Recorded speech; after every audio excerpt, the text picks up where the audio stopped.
திண்டுக்கல் மாவட்டம் வேடசந்தூர் அருகே வடமதுரை வெள்ளபொம்மன்பட்டி பிரிவு பகுதியில் தனியார் பள்ளியில் முன்புற தகர மேற்கூரை பலத்த காற்றோடு பெய்த கனமழையால் தூக்கி வீசப்பட்டு தேசிய நெடுஞ்சாலையின் குறுக்கே விழுந்தது. பொதுமக்கள் உதவியோடு போராடி அவற்றை போலீசார் அப்புறப்படுத்தினர். இதன் காரணமாக திருச்சி திண்டுக்கல் தேசிய நெடுஞ்சாலையில் சுமார் 2 மணி நேரம் போக்குவரத்து பாதிக்கப்பட்டது.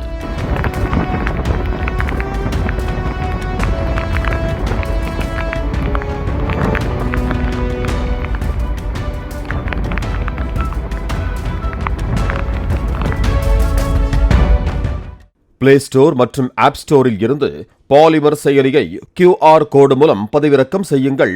செய்திகளை உடனுக்குடன் பெறுங்கள்.